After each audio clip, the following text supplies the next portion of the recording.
G'day everyone, welcome back to another episode of the Australian Property Investment Podcast. I'm your host, Aaron Christie David, and each episode I like to bring in what I call best in breed. So whenever our guests come in, we like to have top talent and what we call movers and shakers inside the property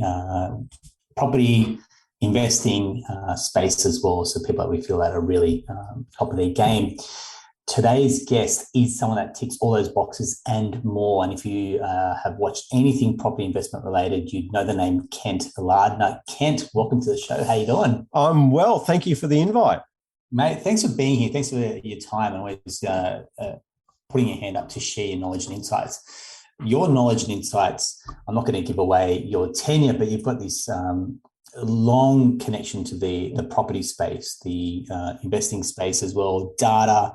And I feel like your growth, your trajectory has just been phenomenal with the tech, but also the human touch that you put behind it. Going, here's the information, but here's how investors or home buyers actually use this research data to make better quality decisions, which is something that we stand for as well. So I will say thank you very much for being here. And to kick us off, I usually what I call the 3 Ps, so a bit about yourself personally, a bit about your professional journey, and you can share a little bit about your bio. So don't be modest at all, because I know your career has taken you across the globe actually, and many big organisations like JLL, and a bit about your own property journey, because I know that you've moved out of Sydney and that type of change for you as well, mate. Yeah. So on the personal front, my wife Lee, I've got 2 kids, Joel and Addie. We moved up to Newcastle. So they're my kids are 16 and 11. We did the exodus from Sydney rather early, and I'm noticing how common that is. That's why I relate so much to the exodus that's going on that really turned up since COVID. Yeah. And so, it was a commutable location. It was something, it had a lot of similarities to San Diego. And I was, back in the day, I was working for Gemworth LMI, started there in the late 90s. And one of the functions there, I was managing the valuations side of it, as well as the underwriting. And one of the conferences we went to, we went over to San Diego, and I thought, gee, this reminds me so much of Newcastle. And then the housing market there was strong. A lot of people are exiting, getting out of LA and commuting up once a week or whatnot. So anyway, so we moved up here. One of the reasons why I invested in Newcastle and I converted my investment property to our primary place of residence was that the LMI claims for 3 of the 3 large lenders up in the Hunter region had the lowest LMI claims, would you believe? Right. Amazing low, hardly any claims at all. So the 3 best books in the country were from this part of the world. So I thought, well, yeah, okay, this is going to be an interesting investment opportunity. So my history in this space, I started out in mortgage insurance, fell in love with the property data. They spent a bit of time and money sending me back to school to learn automated valuation models. Yeah. Back then, they wanted to diversify and move into risk ratings and risk analytics and build out AVMs. So they sent me back to school, sent me to Canada, sent me to the US, and I learned the ropes on how to build out AVMs. There was a changing of the guard. The company went from being GE to Gemworth. They changed their mind on what they wanted to do with the AVM. So I started up with a few members of the Ray White family, and we created a business called Price Finder. Yeah, which is revolutionary. Well, yeah, and back then it was scary, I've got to say, because I'd never done anything public facing like that. So to create some software that was then available for people to judge, that was intimidating. And we didn't have access to a lot of the tools that we've got now, machine learning and a lot of the automated routines. So what we did is we set some scoring variables that matched comparable properties and then adjusted them. If they were larger, they got adjusted down. If they're smaller, they got just adjusted up when comparing to the subject property.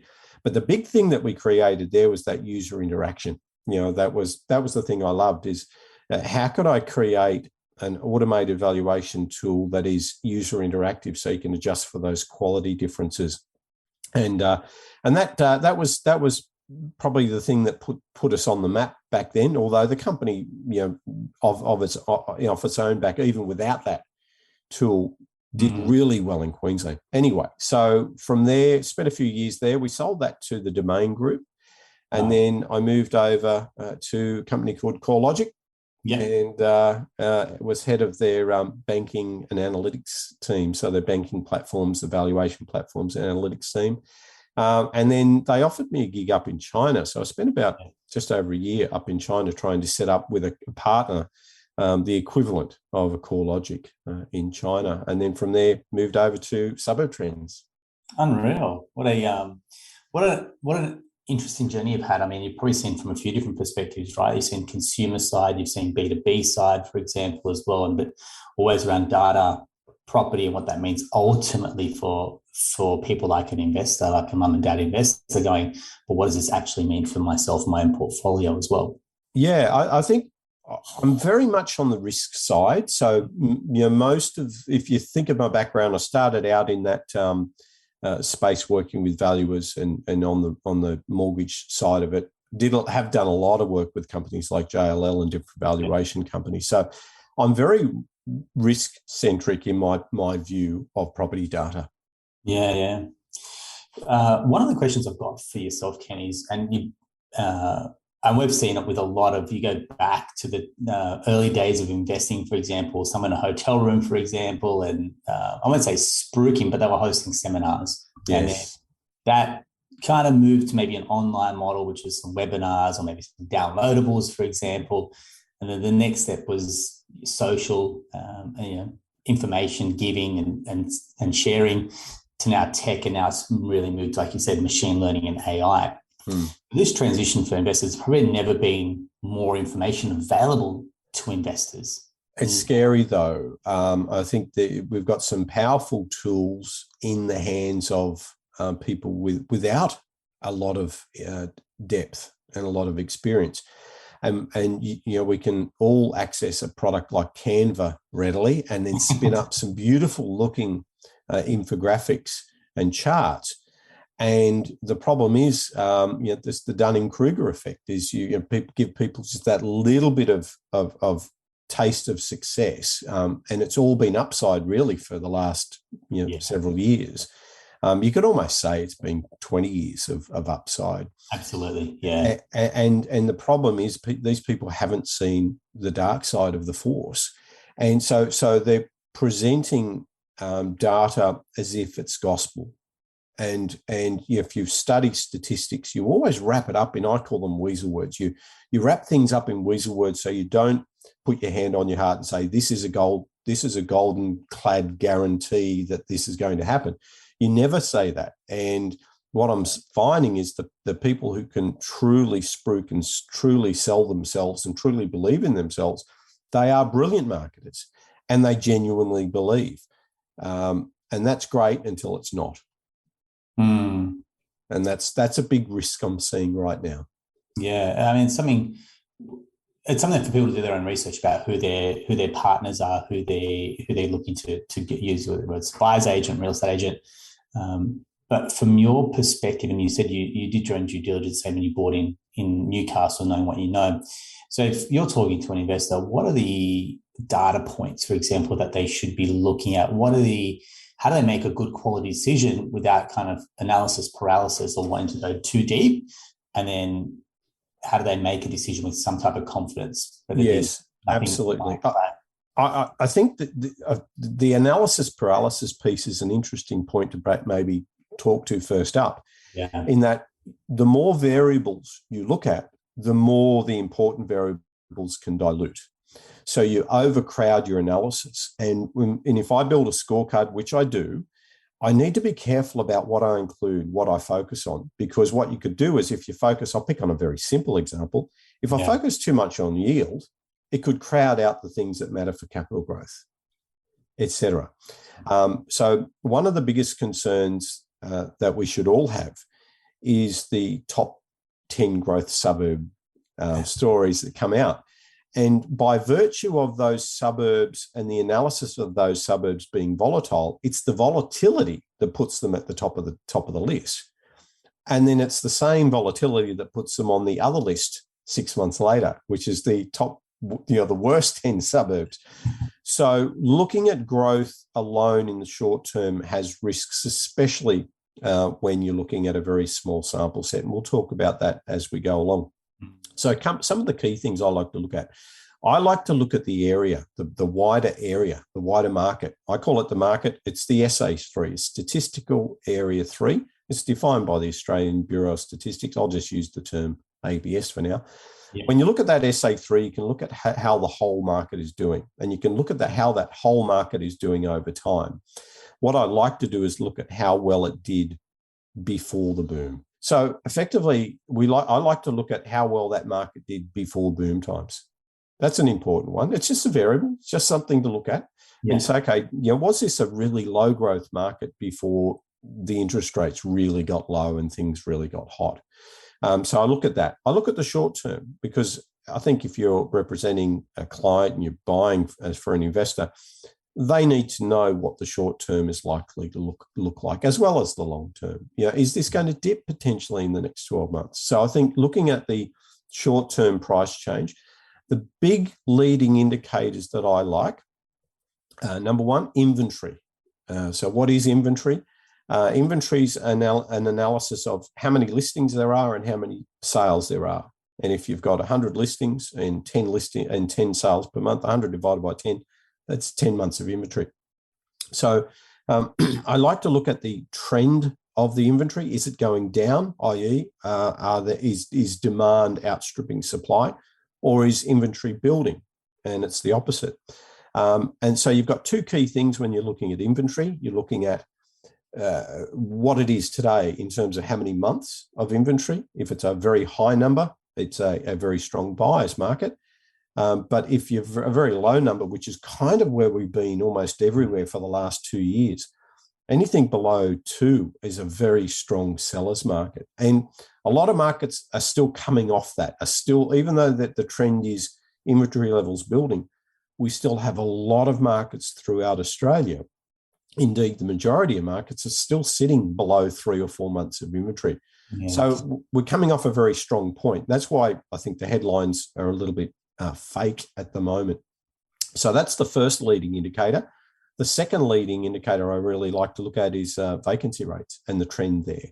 Yeah, okay. So, that kind of counters it from an investor's perspective. So one leads to price movement for sales, and one leads to price movement for rents. You mentioned that you call them lead indicators, yeah? So again, I'll talk to a few clients. I'm like, what's a lead indicator? What's a lag indicator, for example? Because sometimes data can take a little while to actually catch up, and then it does find its way onto a website, for example, through a tool.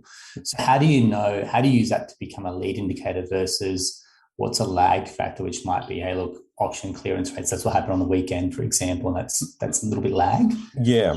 I would say, so if you do a correlation, these things are fairly weakly correlated when you try and put them in the typical XY axes and fit a line through it and come up with a goodness of fit. But it's there. And it's a significant variable. When you put it into a big model and you test it out, it usually performs quite well as a variable of interest.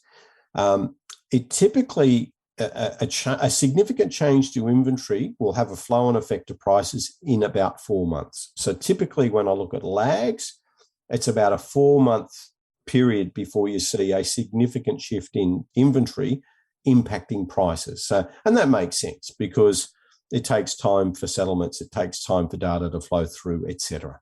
Yeah, okay, wonderful.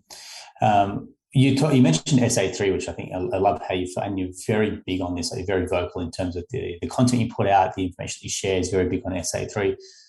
People are going, well, what about SA1 and 2? Where do they fit into it? Yeah, it's a great idea. These are good questions. So let's talk about it for a moment. The Australian Bureau of Statistics has designed its own geographical boundaries. These boundaries are designed for one thing, for statistics. They're not designed for letterbox drops or post, like a postcode. Yeah. They're not designed for garbage collections like an LGA. So effectively, the smallest unit they have is called a statistical area 1. I'll just call them SA1, SA2. So the smallest ones around, give or take, a couple hundred homes. That's the smallest building block, and that plugs perfectly like a Lego building block into an SA2. And they're kind of, give or take, about 2 to 3 suburbs big, if you think in suburb terms. And then that zooms out and goes into an SA3. There's about 350 of those covering the country. And you find that the less populated ones are the bigger ones, and the ones closer to the city with higher population density are the smaller ones. And then you go out to an SA4. So, where I live, for example, Newcastle and Lake Macquarie, that's an SA4. But when you go to the SA3 level, I've got Lake Macquarie West, I've got Lake Macquarie East, and I've got Newcastle, and they split it up into 3. Coincidentally, the LGA for Newcastle and the SA3 for Newcastle are very, very close. But if you look at Brisbane broke everything in terms of using LGAs, which we used to use. So Brisbane became the blob, and the blob monster grew and grew and grew and became this huge LGA the size of a massive city. So the Gold Coast is another one. Brisbane is another one. These are LGAs that are too big to truly be useful. SA4s, I think, are equally too big to be useful, whereas an SA3 is the Goldilocks fit. When we look at Suburbtrends, and we were fortunate to have a chat earlier, and you talked about a case of what can someone use Suburbtrends for example, to start making some educated decisions. And one of the good points you raised was, if someone's looking to do a renovation, is this a project that I can embark on to make a return on, for example, taking a 3-bedder to a 4-bedder, for example, plus a study. Again, so how does Suburbtrends then translate to making good quality, educated decisions using data? One of the features I have on there is called a price segmentation chart. Now, this is done at the suburb level. And what it does is it tells you 2 things. It tells you what's the percentage of sales in each price bracket based on sales in that suburb in the last year, on average. Yeah. So what you can do by looking at the shape of that chart, I can determine if it's a single market because it's a bell-shaped curve, or if it's a bimodal market, if it's 2, or if it's spread all over the place and very skewed one way or the other.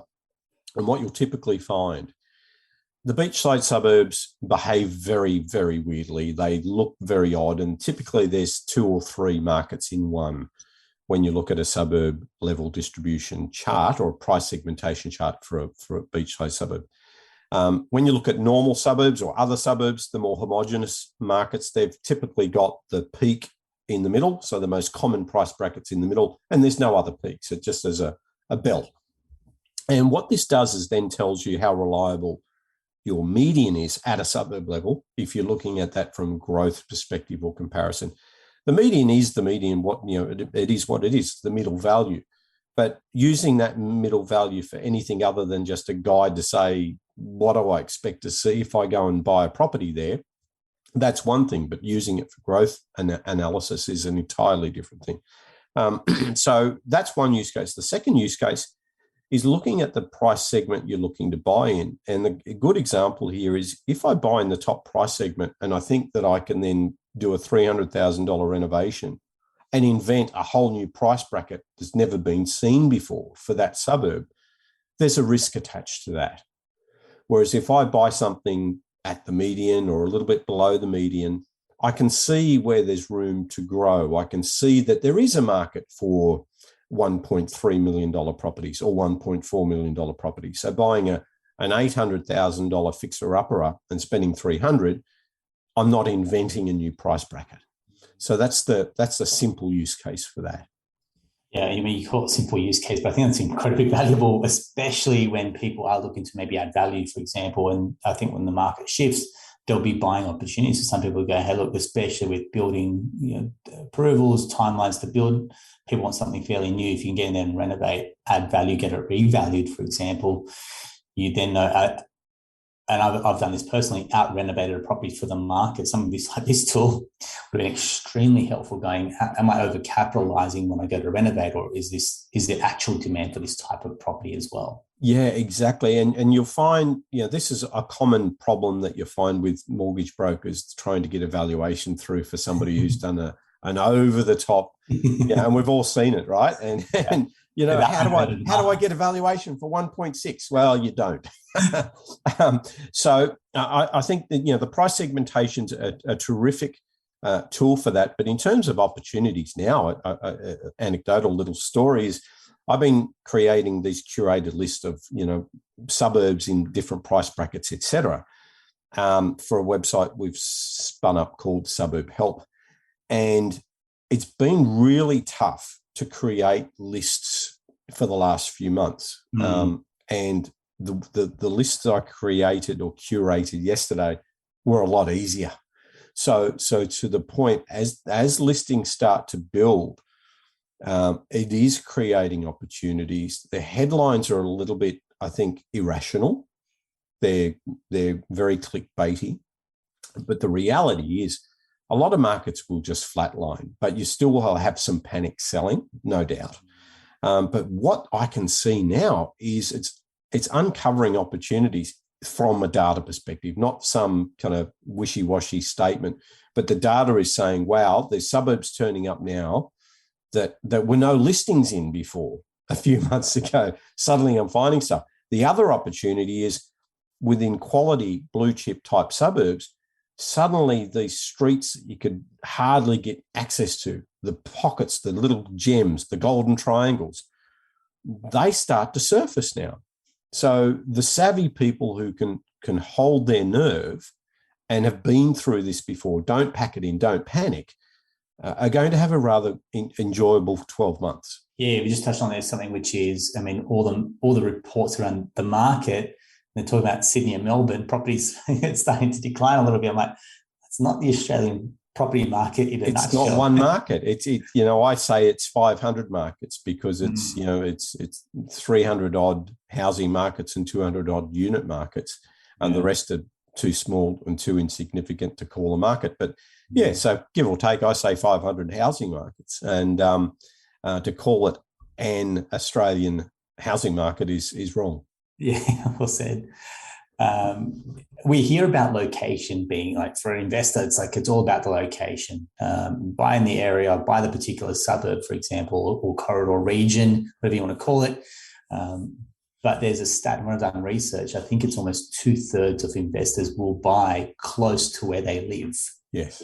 So there's a real, what we call like a home bias, for example. It's a flock to where I know, or, you know, my backyard's tending to do well, so I will buy here, for example, or it's a level of comfort, knowing I can be close to where my investment property is. There's some that are just agnostic as to where this property is located around the country. Like yourself, you said, look, these are the markers for Newcastle. I think it's got good hallmarks for growth. Bang, it makes it easy to invest.